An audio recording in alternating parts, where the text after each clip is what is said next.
¿Qué tal? ¿Cómo estáis? Bienvenidos a Cuna de Talentos en Déjate de Historias Televisión. Hoy traemos un invitado que ya conoce el programa, pero queríamos que volviese para hablarnos de muchas cosas que está haciendo, sobre todo a través de redes sociales, cursos, charlas con entrenadores. Por eso recibimos en plató a Jota Cuspinera. ¿Qué tal, Jota? ¿Cómo estás? Hola, muy bien. Agradecido de estar aquí de nuevo.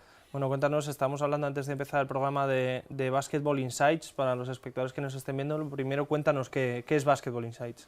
Bueno, Basketball Insights es un programa formativo. Yo, aparte de mi carrera de entrenador, que empezó muy joven, hice el primer curso de entrenador con 16 años, empecé a entrenar con 18. Desde los 20 años ya estoy dando clases como profesor en la Federación Madrileña durante un tiempo, entonces siempre he llevado mi vida de entrenador paralela a una vida formativa, de formar a otros entrenadores. Y entonces Basketball Insights nace como una inquietud de seguir ayudando, una vez que me he convertido en profesional, pues de seguir ayudando a entrenadores que empiezan o que no empiezan tanto, que ya tienen cierto nivel, pues a seguir creciendo. Y entonces es eso, es un programa formativo con el que intento ayudar a entrenadores a crecer en su camino de entrenador. Y hay una de esas patas, digamos, de la formación, que son los directos que haces en Facebook con las preguntas de la gente. Cuéntanos un poco cómo funciona esto. Bueno, la idea nace, es un directo que hago donde a lo largo de la semana quien quiera me puede hacer llegar sus preguntas a través de un formulario que hay en mi página web de basketballinsights.com y además /coffee break, escrito en inglés, COFFEE. BREAK, Coffee Break, escrito en inglés y todo seguido, sin guiones ni nada. Ahí pueden mandarme las preguntas y yo los lunes a las 3:30, precisamente el coffee break es el descanso del café, ¿no? Por decirlo de alguna manera, en lo que sería la sobremesa de los lunes, una vez que termino de comer, pues durante más o menos una media hora, aunque se llama 15 minutes. Eso te quería preguntar también, porque estaba puesto como 15 minutos y no sé qué estuve. El del otro día eran 20, 25, una cosa así, te quería preguntar. Me he ido alguno hasta 40, 30 suele ser lo normal.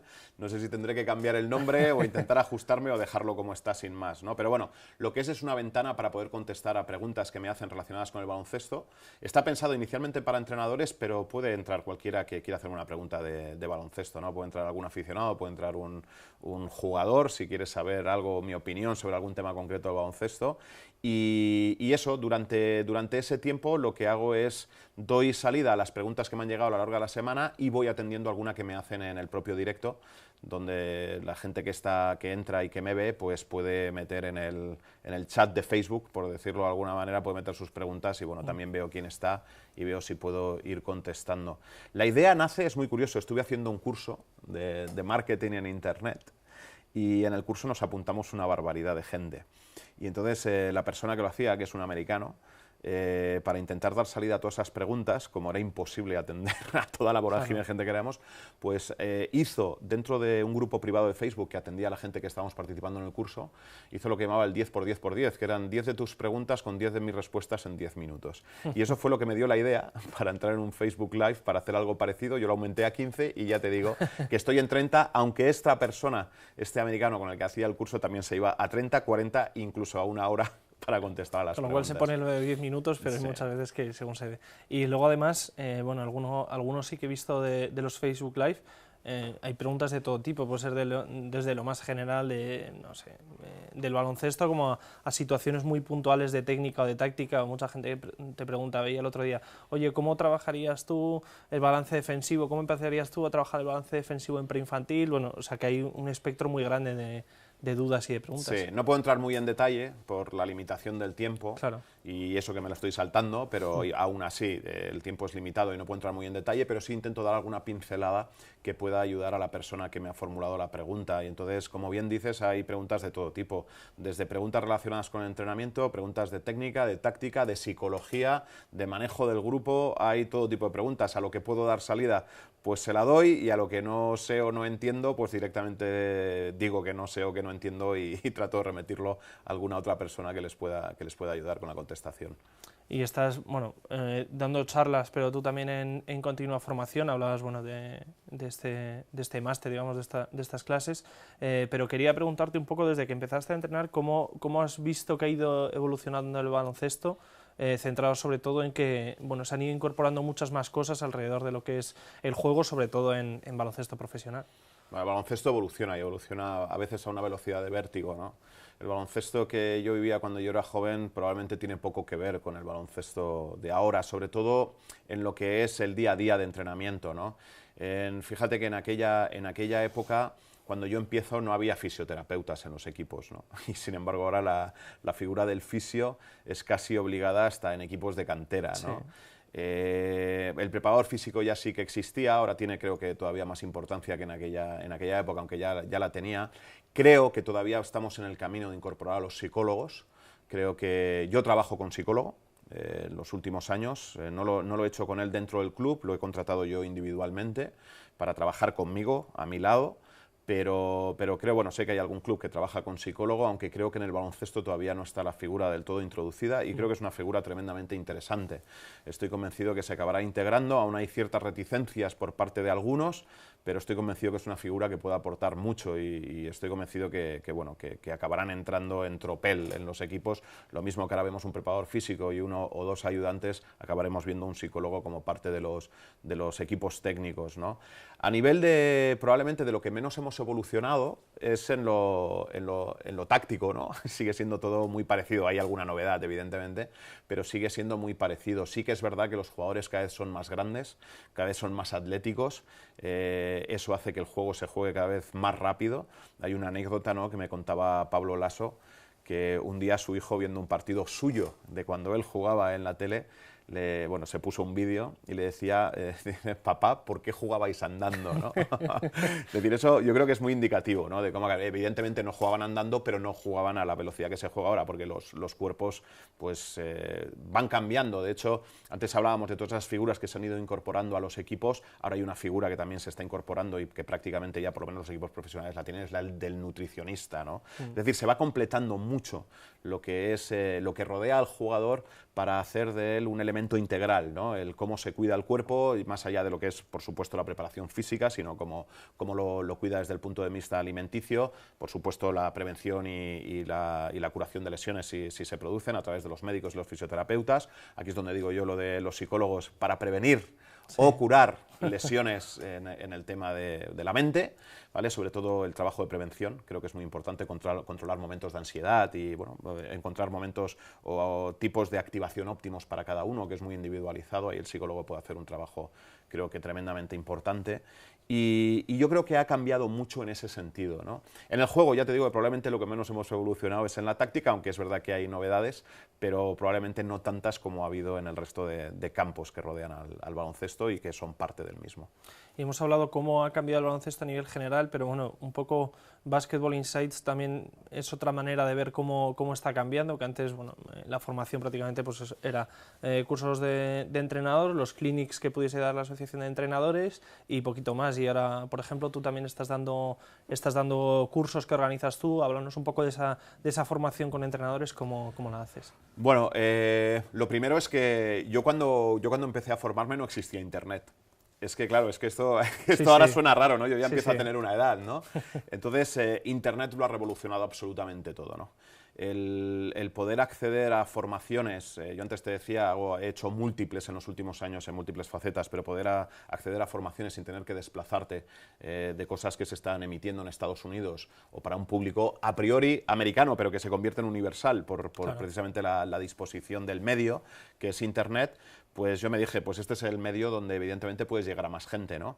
De hecho, en mis cursos hay españoles, por supuesto, pero hay argentinos, hay uruguayos, hay mexicanos, hay gente de muchas nacionalidades, hay algún australiano, algún inglés, es decir, aumentas el abanico de gente que puede incorporarse.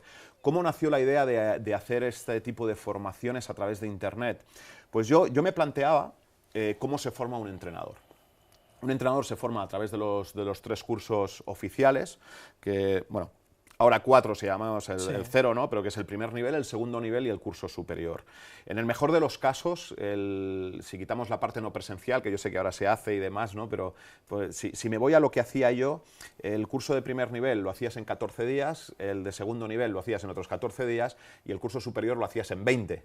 Y evidentemente la formación era tremendamente buena y creo que todavía ha ido mejorando con el tiempo. Creo que los cursos cada vez son mejores, tanto a nivel territorial como como a nivel nacional en el curso superior, pero evidentemente con 14 días y 20 días pues no da para de verdad formarte como entrenador, ¿no? Tienes que complementar esa formación. Entonces, la otra forma que utilizábamos, aparte de lo que entrenábamos nosotros en una cancha o la posibilidad de ayudar a alguien siendo ayudante en un equipo, que entonces te formas con la persona con la que estás, era ir a clinics.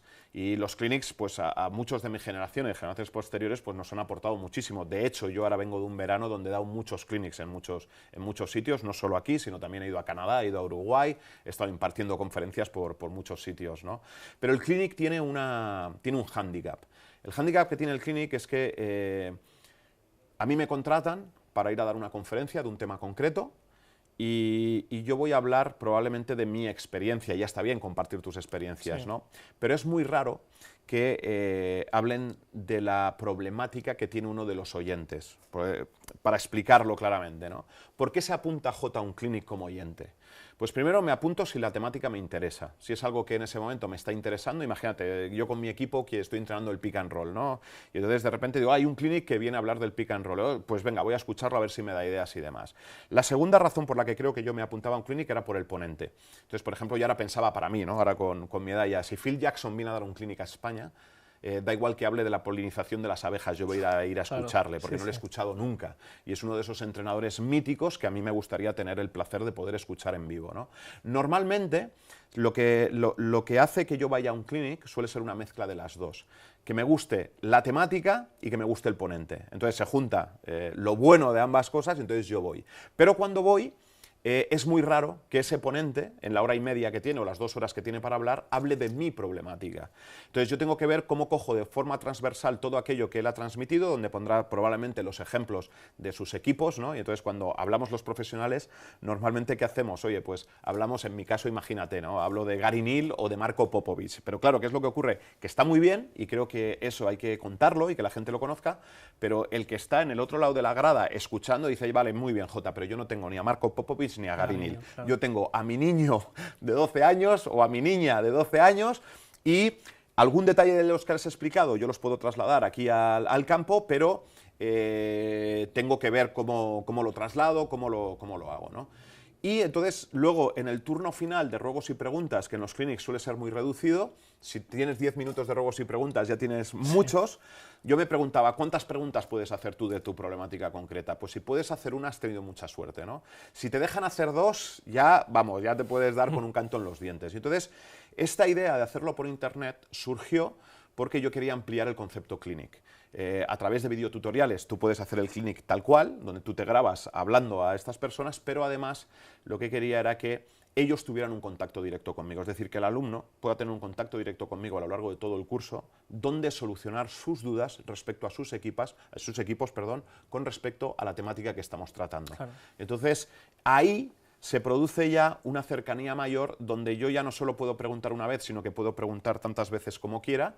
Evidentemente, intento que sea relativo a lo que estamos tratando, porque tengo múltiples cursos, pero sí entonces el entrenador que se apunta siente que puede hablar de su problemática y entonces trasladar esas respuestas ya directamente a su equipo, ¿no? Donde dice, vale, yo le he preguntado directamente que tengo esta situación, incluso a veces les propongo mandarme vídeos de situaciones de entrenamiento o de partido, no muy largas, de 3-4 minutos, para que yo pueda analizarlas con ellos. Entonces decirle, mira, según mi punto de vista, si incides aquí, creo que esto te va a llevar a obtener un mayor resultado, o si incides en esta cosa, te puede ayudar, ¿no? Y entonces, claro, ya no lo ve sobre, claro, J me está hablando de Zaragoza o de Fuenlabrada o del Real Madrid, no. Me está hablando de mis niños, de mis niñas, me está hablando de María, que la tengo en mi equipo y que está haciendo estas acciones y me ha mostrado cómo hay determinadas acciones que no está realizando bien y me está mostrando cómo corregirla, ¿no? Entonces creo que hay una mayor cercanía y eso es lo que creo que hace potente a este programa formativo. Y háblanos ahora también de, bueno, has hablado de muchos países en los que has estado dando charlas, también ¿cómo te enriquece eso a ti de tener aquí un público, aunque por ejemplo con los cursos online puedes tener público de todo el mundo, a ir, digamos, a audiencias diferentes como puede ser en estos países? Bueno, enriquece lo primero porque conoces personas distintas, ¿no? Culturas distintas, y eso siempre es enriquecedor desde el punto de vista humano. Todas las culturas somos distintas. Entonces he tenido la suerte de estar los últimos años en Argentina o en Uruguay y, bueno, en este caso en Canadá, la última donde he estado. Me he encontrado con gente maravillosa, con realidades de baloncesto distintas a las que tú tienes y con perspectivas o visiones del baloncesto que en algunos puntos también son distintas, ¿no? Y entonces debatir con ellos, el poder escuchar a otros ponentes, luego tener la comida y poder debatir tanto con los alumnos como con los ponentes que han compartido cancha contigo, pues te hace abrir las vistas o la forma o la perspectiva con la que tú ves tu baloncesto, ¿no? Y eso creo que siempre es enriquecedor. O sea, el ser capaz de ampliar horizontes, pues siempre ayuda. Y entonces, en ese sentido, es tremendamente positivo. Luego, además, evidentemente, pues varios de los alumnos que ahora se apuntan a los cursos son gente que me escuchó en esos clinics, ¿no? Claro. Que le he gustado y entonces cuando se entera que tengo un curso por internet, pues decide apuntarse y seguir formándose conmigo. Con lo cual, bueno, pues labor también de marketing en ese sentido, ¿no? Claro. Y antes hablábamos de los cambios de baloncesto, de los cambios en la formación del entrenador, pero ¿cómo ha sido, ya no tanto los cambios, sino cómo ves tu evolución como entrenador? Si en algún momento te has pensado y decir, bueno, incluso ver determinados aspectos que trabajabas los primeros años en ACB, a cómo has ido evolucionando. Esto cambia, el ser humano va cambiando, esto es inexorable, ¿no? Y entonces, yo lo que sí es que he tenido la suerte de haberme formado con gente a mi alrededor muy buena. Tanto cuando empecé en la cantera de estudiantes, donde desarrollé 17 años, he tenido maestros a mi lado que me han enseñado, con los que he podido compartir, pues Ángel Goñi, no sé, José Canales, Pepu Hernández, que fue mi entrenador como jugador, y luego sería, aparte del director técnico de cantera, cuando yo entrenaba, fue el primero que me dio la oportunidad de subir a la CB como entrenador ayudante, ¿no? A partir de ahí es que, claro, yo he estado con Pepu, he estado con Luis Casimiro, he estado con Ettore Messina, he estado con Pablo Lasso, he estado con Ivonne Navarro, he estado 3 meses, pero que fueron muy productivos con Santabac. Creo que he estado con gente muy buena. ¿Da para escribir un libro? Da para escribir un libro, y de hecho me lo he planteado. ¿Sí? Y siempre me tiro para atrás en escribir un libro porque en un libro siempre quieres contar cosas íntimas, ¿no? De las que han ocurrido en tu día a día y nunca sabes cómo reaccionaría la persona con la que has estado, ¿no? Tienes que tener su permiso, yo creo, para poder narrarlo, pero sí que da para escribir un libro, desde luego. Y cada uno de estos entrenadores por los que he ido pasando ha ido cambiando mi forma de ver el baloncesto. Sin ninguna duda, ¿no? Cada uno me ha aportado cosas que yo he aplicado a mi forma de entrenar, ¿no? Y entonces, pues evidentemente Jota no es el mismo cuando empieza en cantera que cuando llega a la CB. Jota no es el mismo en el primer año con Pepu Hernández que con el segundo año con el propio Pepu. Jota no es el mismo cuando después se va 3 años a la federación y vive el mundo de selecciones, tanto la senior como las categorías inferiores. Jota pega un vuelco a su concepto baloncestístico con Ettore Messina. Ese vuelco se ve refrendado con 3 años con Pablo Lasso, o sea, donde estás en un equipo que empieza a crecer para ganar, ¿vale? Yo no pude culminarlo, salí antes de la época de todos los triunfos, pero sí que es verdad que cogí algún título de por medio, pero sobre todo las experiencias, ¿no? de estar con jugadores de tantísimo nivel y con entrenadores de un nivel tan alto, ¿no? Es que hablar ahora de Pablo, que es que, claro, o sea, dices, claro, y yo he estado 3 años disfrutando con él, ¿no? Y pudiendo, bueno, desde mi humilde posición, el poderle haber ayudado en alguna pequeña cosita, desde luego él me aportó una barbaridad. Luego, pues, la posibilidad de ir a Baskonia con Ivonne Navarro, ¿vale? Un entrenador mucho más joven, incipiente, que salía en ese momento. De hecho, él se estrena como entrenador ACB cuando yo voy de ayudante con él, después de sustituir a Marco Crespi. Y es otra perspectiva, pero con alguien con quien he aprendido un montón también y con quien hemos disfrutado bueno, pues de los 7 meses que estuvimos juntos. Luego me llega la oportunidad de entrenar. Ahí también hay otro cambio, digamos, psicológico o emocional, porque no es lo mismo estar parapetado detrás de la figura de un entrenador que de repente estar expuesto, ¿no? Estás expuesto ya a la prensa. Yo siempre decía, cuando el Madrid pierde, las culpas no van para Jota. Claro. ¿Vale? Jota está por ahí detrás, aunque cuando Hugo López y yo salimos parecía que fuéramos los culpables de una situación de no haber ganado una Euroliga o una Liga CB, ¿no? Pero es lo mismo, no tiene nada que ver. Siempre estabas parapetado detrás de la figura del entrenador, ahora no, ahora estás expuesto, ¿no? Bueno, hasta ahora lo he vivido con naturalidad, será por todos los años que he estado viendo cómo se desenvolvían mis jefes y bueno, evidentemente no tengo nada que ver. Pero ¿en qué no tengo nada que ver? En todo. En todo, desde desde mi empatía con los jugadores hasta conocimientos técnico-tácticos, hasta mil cosas, probablemente habilidades comunicativas, ¿no? El cómo me relaciono con el entorno y con los propios medios de comunicación, y todavía evidentemente tengo mucho que aprender, ¿no? Creo que como todas las facetas de la vida nunca se deja de aprender y de seguir mejorando. ¿Y en qué momento, ya estamos llegando a la parte final del programa, pero en qué momento tú te planteas quiero ser, bueno, no quiero ser entrenador porque ya eres entrenador en categorías de formación, pero decir yo quiero ser entrenador profesional de baloncesto? No hay un punto concreto, no hay un momento concreto que lo diga, ¿no? Yo tuve la suerte, mis 2 últimos años de jugador junior y la antigua junior, cuando había 2 años más, lo que ahora sería sub-21, sub-20, ¿no? Prácticamente, ¿no? A mí me ficha Estudiantes.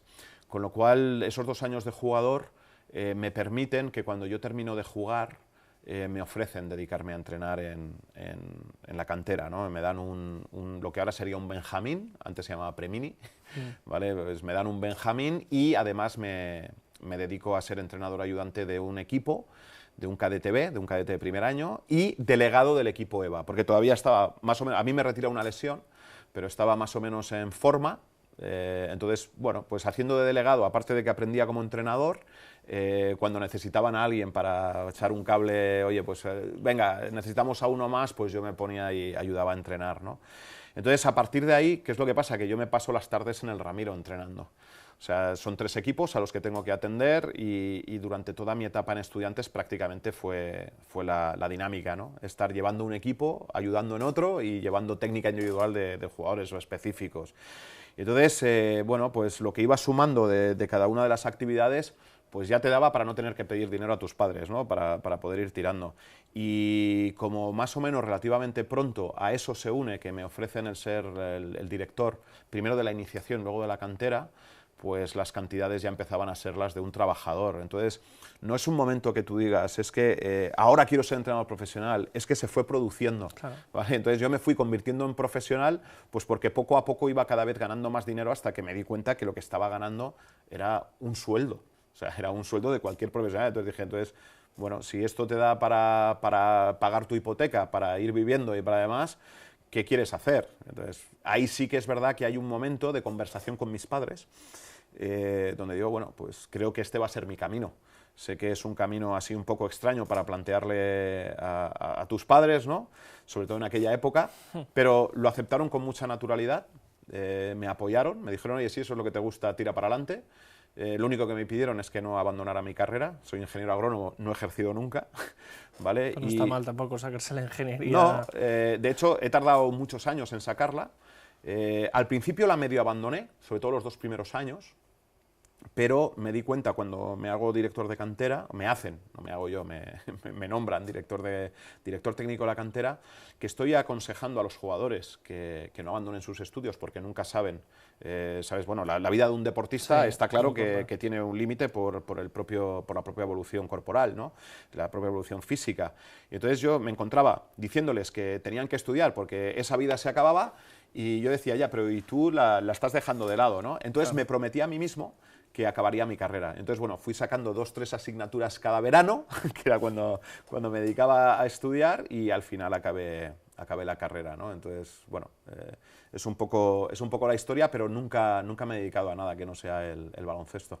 Me he formado en muchas cosas fuera del baloncesto, pero dedicarme profesionalmente o como eje central de mis ingresos ha sido siempre el básquet.